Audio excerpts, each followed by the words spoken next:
Nobody chooses this lifestyle. And being in it for so long, it becomes a choiceless choice.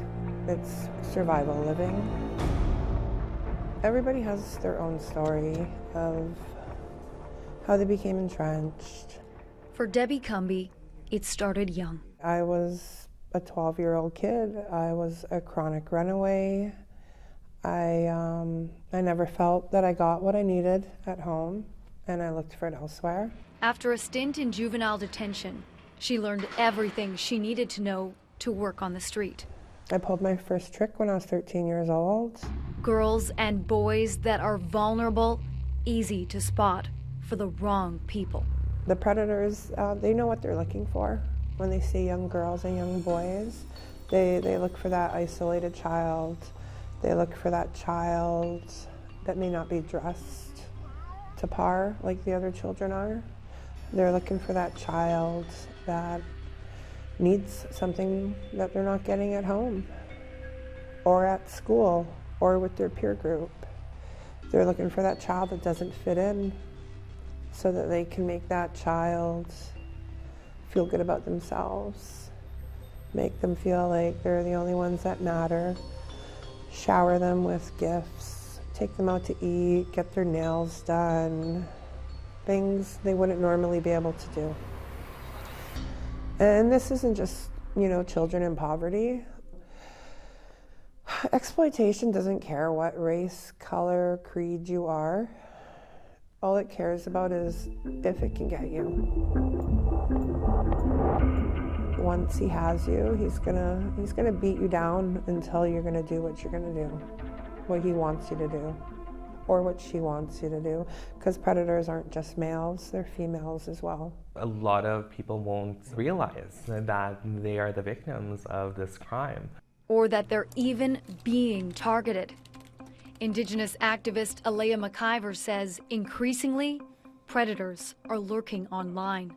Back when I was being groomed and being victimized, back then I was 12 years old. It was MSN Messenger back then that I was being groomed on in Yahoo chat sites. Now moving to handheld devices. And now today it's Facebook, and it's Snapchat. Snapchat is one of the biggest places where they're hanging out now, the traffickers and the perpetrators. Social media, it's a breeding ground right now. I was once a victim to this crime, but I'm no longer a victim, I am, a warrior.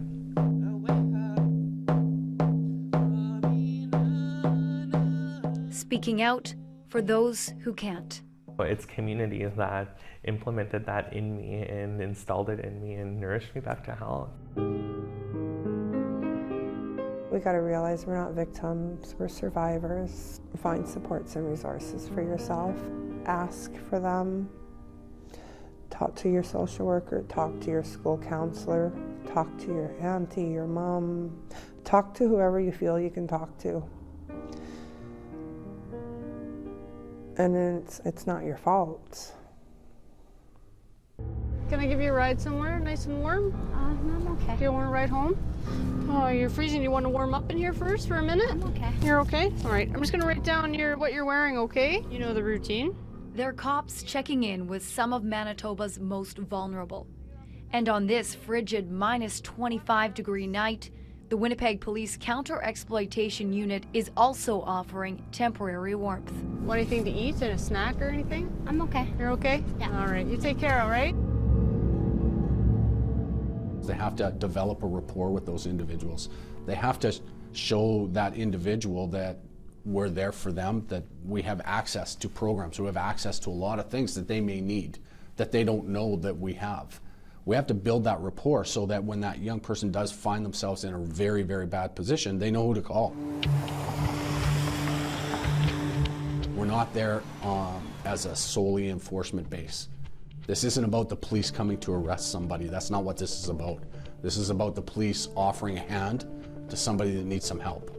Many of the exploited children are involved in the child welfare system.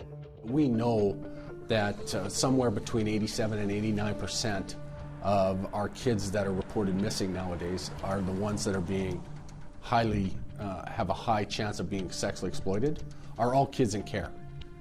So that's a huge issue to us. Can I give you a ride home somewhere? No, I'm good right now. We receive in excess of 10,000 missing person reports per year. Reports the Canadian Centre for Child Protection wants you to take seriously. If the police are telling you a child's missing, they are extremely vulnerable. And yes, they may have been missing before, but those again are all the same reasons why we need to care more, not less.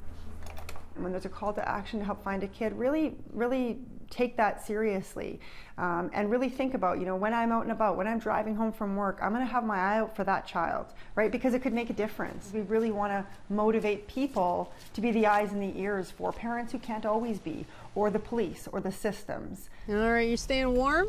Hey? You staying warm? Of course I am. I'm always do. All right.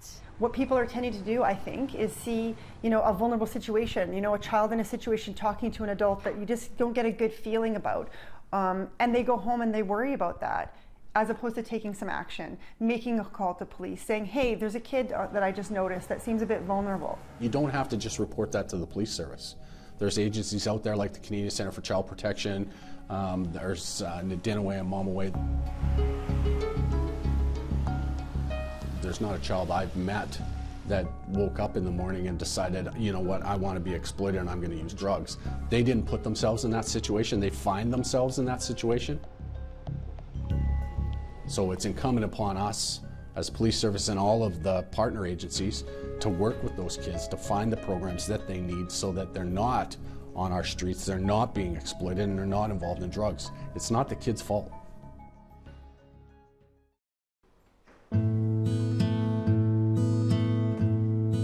This Winnipeg Safe House was the first place Tanae Little truly felt at home.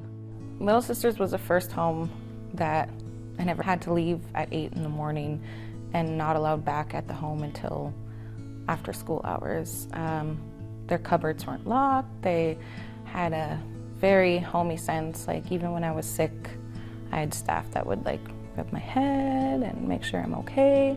So it was very comforting to have someone there that can love me and not just throw me out.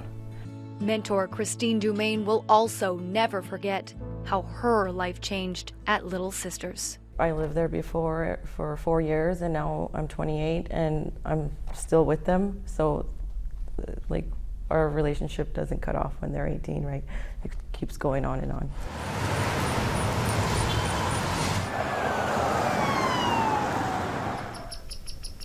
Far away from the city, home was created to help survivors of sexual exploitation heal in a tranquil setting.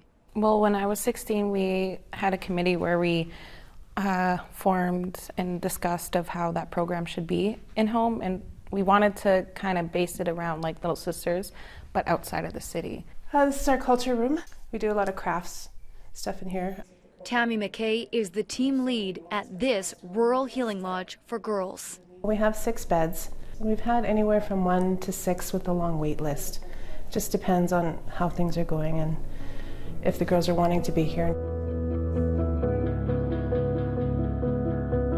Home. This is a place for these girls to come home to, because most of them have never had a home.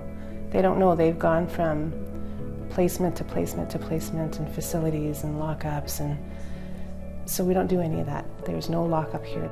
Case manager Kim Chartrand says she enjoys taking on the role of mom. I work really closely, all of our girls, with the whole process of just getting them to home, meeting with them initially, and then dealing really closely with the social workers and providing the girls with all the resources that they need outside of home. So whether that be AFM, legal issues that they might be dealing with, parole officers, all of that stuff, keeping up with their doctor's appointments. And once we realize and they acknowledge that their healing has, really taken place and they've allowed themselves to heal, it's, moving them on to the next best part of their life, whether that be a foster home or getting reunified with their family, or in a lot of the situations, moving out independently on their own. It's comforting to know that there are people out there that aren't your blood that want to love and and care for you.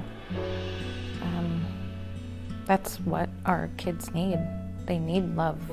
They need support. They need someone that doesn't give up on them just because things get hard.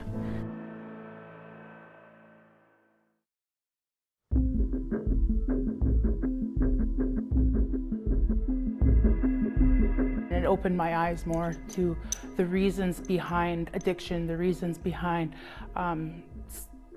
child apprehension. It's a classroom that gives survivors like Carrie Bladen a new lens on life. When I went there and I learned about neglect and abuse, and even abuse that happened to me, and it opened my eyes. Susan Berthium coordinates Nadinawe's Child and Youth Care Certificate program. A lot of our students have somewhere between 20 and 60 foster placements in their childhood histories, and justice system involvement. The goal of our program is to actually integrate people with lived experience back into the child welfare system so they can make a real impact because of their lived experience with children and youth that are extremely vulnerable. Instructor Kathy Denby believes that personal experience makes graduates valuable in the community. They are so quick to be able to go in and size the room up and immediately can tell you who's at risk and who they think has been maybe exploited and can, operate from that perspective. That's not something we can teach out of a book. That's not something that you can learn. That's something that you've lived. Because of their program, they're giving us experiential folks that power back and that opportunity to go out and help others. And as experiential people, I think that's what motivates us to keep going. While the curriculum is the same as what's offered at Red River College, the program is unique with added supports. Nadinawe has a highly trained staff of individuals that offer both therapeutic supports, cultural supports, and personal life supports to the people. Expenses in this program is a drop in the bucket compared to the savings. If we break it down and look at how one child and youth care worker in this program can prevent a child from becoming exploited or can help an exploited child out of that situation, we're apt to probably save money in the justice system, in child welfare, in education. That's huge